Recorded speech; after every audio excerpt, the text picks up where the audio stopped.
Welcome back to more Love and Laughter with Beth. We're talking about legal, full-service sex work, sometimes referred to as prostitution. We've got Phoenix Hamilton here joining Bobby Duncan and I, and we want to talk about how this kind of work affects your personal life, right? Do you have a boyfriend? Do you have a lover? Do you have sex for fun?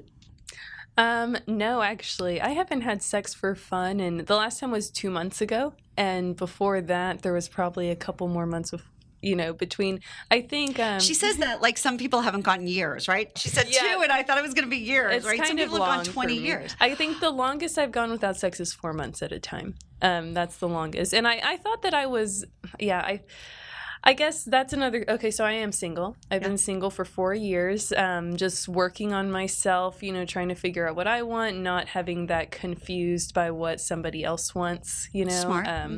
And I think that might be even part of what made me so interested in sex work was that my sexual needs haven't been getting met the same way, and emotional needs and other things like that. So I was thinking about sex a lot, and it's like, why not monetize my passion?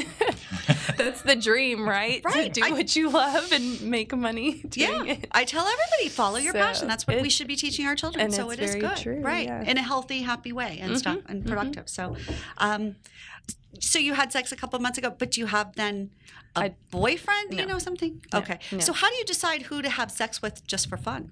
Well, that's a hard question. I think, I'm trying not to have as much sex because it can be a waste of time for me. Recreational sex has been in the past for me, gets me involved in relationships that I just should not be in. And I think that's true for a lot of people, that a lot of our relationships are just to get maybe our sexual needs met or some of our, certain or needs affection. met. Right. Yeah, without being totally like healthy, Right.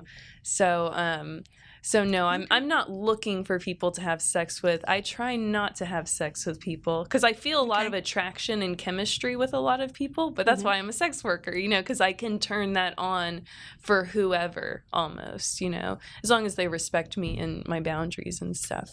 That's impressive. Which my clients do, or they respect my boundaries way more than most guys that I would choose to have sex with and, or feel attracted to in real life, so...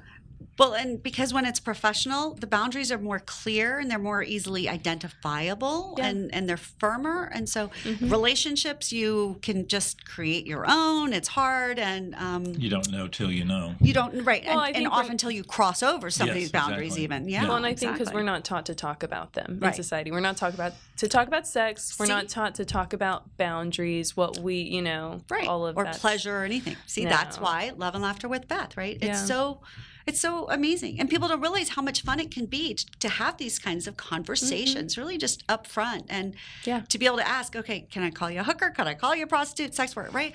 Who else are you going to do? Like, we need a place to do it. So thank you. I really think this will help. And in the next segment, we're going to ask you for your advice, what you would tell amateur lovers, right, who I said aspire to greatness, right, and stuff, because you must have a lot of tips about how to do those things well and stuff. So we'll get to that. So everybody stay with us that long, but At least that long. At least that We were long. talking earlier about how you got into this with regards to your family and the effect on them. Right. So let's talk about that for a little bit because I found that very interesting. You had a bit of separation from your family that went back a while. Yeah, it's been a few years. I've been kind of distancing myself from my family, focusing on myself more. What do I want for my life? Realizing that my life belongs to me. I think I thought that my life belonged to my family and to just other people in general. And so, I was taking that space, and that kind of allowed me to think about the things that I want to think about and talk about without having to conform or censor myself for my family or even like childhood friends, stuff like that. And then it led me to this place where I always think about sex work. And so I decided, since I didn't have those close relationships, wasn't telling them about it, so they couldn't tell me no. They couldn't, rain on my parade. So it helped me, taking that space to be able to get to that, to what I wanted to do. And what I liked about it was, again, because I appreciate your intelligence and your thoughtfulness about all of this stuff. You've had a therapist for years that you've talked to about what you're doing, and you've been not for years, but for a while, and stuff. And I like that. I think that it's so silly. We'll get coaches for physical training or for golf or basketball or whatever, but it's the emotional stuff that's more important. And you are so smart and so willing to be honest with yourself about what you're doing and why. And I think that says a lot about you and gives me a lot of respect for your decisions. This is nothing that somebody's going to say, you just got mad about something, or you just, are flipping a finger at the rest of society. Yeah. This is a well thought out plan. Mm-hmm. Does it have are you on a clock?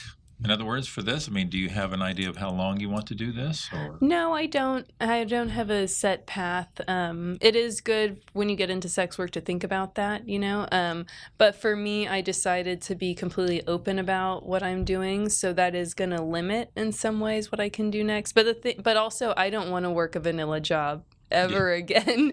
I don't ever want to censor myself the way that I've had to, up until now. So I don't think that I could really go back. But something I've thought about is maybe being because I've always wanted to be a therapist, actually. I love talking to people, and I do a lot of emotional labor with my clients. A lot of sex workers do.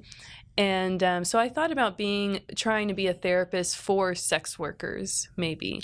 Because that would be fantastic. Yeah, because I'm, learning about the struggles that they face, some of them at least, and obviously I don't have the judgment, because it's hard for sex workers to find professionals that aren't judgmental and won't stigmatize them, so that they can actually help them. Because most therapists or professionals in general, doctors, whatever, will say that, well, the sex work is your problem. You know what I mean? You should stop doing the sex work.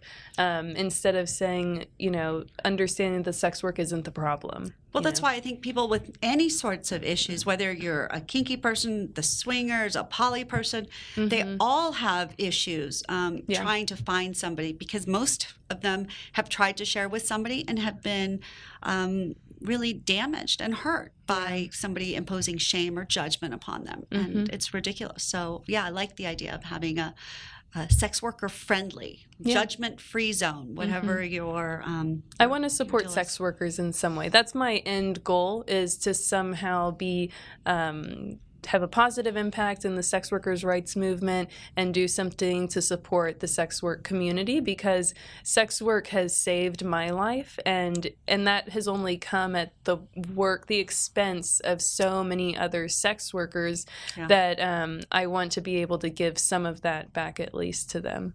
Yeah, I think you're doing it now. I hope you are. I hope we're helping, and I'm sure you will in the future. I have no doubt about it. So, you talked about doing emotional work with your clients. So tell us about that a little bit. So I think our clients, they come to sex workers. It's not always about sex, There are definitely, even at the brothel, people who will pay a lot of money just to talk. No touching, just talking. I know. No touching at all? I would have thought non-sexual, but still touch. That's interesting. No, yeah. So, but it depends, and some people, they just want to cuddle, like no sexual touch, But I think something about sex workers, the fact that we are so judged, makes people feel like they can tell us things that they might not be able to tell other people, because we're able to not judge them, and also we're not going to tell anybody, I was going to say there must be a trust factor there. There's a trust factor, and part of that comes from sex workers' social isolation, but part of it is just it's part of the provider-client relationship. Like, we're really there to meet whatever needs that they have that they're not getting met, and that we have the ability to provide, And so I have a lot of sexual energy and emotional energy, and I am able to share that with my clients who have these needs that aren't being met. And it really makes me happy. I'm so happy when I see in someone's eyes that I'm giving them a really amazing experience, because I know how amazing that feels. I love sex. I love having sex with somebody that I'm extremely attracted to, and we're doing stuff I've never done before, and it feels so good. And to give somebody else that experience, it makes me really happy, you know? You use the term spiritual. You actually get spiritual satisfaction out of this, right? Yeah. I thought that was so amazing. And again, I just had never thought about that. How does it fill you spiritually? So sex is spiritual for me. I mean, I think a lot of people would agree with that, which is one reason why they would not agree with what I do also. But it's spiritual to me in the fact that just sharing a connection with somebody that's so being so vulnerable with another person, opening yourself up to them both ways. And also something about sex work that I find beautiful spiritually is that really anybody can do sex work. You know, there's this idea that you have to look a certain way, or you have to be a sex freak, you know, and like really freaky. Or at least sexually adventurous. Yeah, and you don't necessarily have to be. Everybody is sexy to somebody. That's something I like to say. Everybody. It's true though. It's true. Like everybody is sexy to somebody. And the hardest part is whether you're sexy to yourself. And that's the most important. Right, and that's the most important. Part. Yeah, exactly. And that's something that us girls talk about at the brothel, is about, you know, when we're asking each other advice and say, oh, what should I wear? What should I, you know, do? Right. And they're like, what makes you feel sexy? You know what I mean? That's what it's really centered around. That's what I say about lingerie, right? It's for us to feel good. It's not about turning somebody else on. So. Yeah. So advice is next. Oh, good. Okay, I can't wait. We're going to ask all sorts of inappropriate questions about what you do, what you like to do, and what I can do better. So we'll be right back with more Love and Laughter with Beth.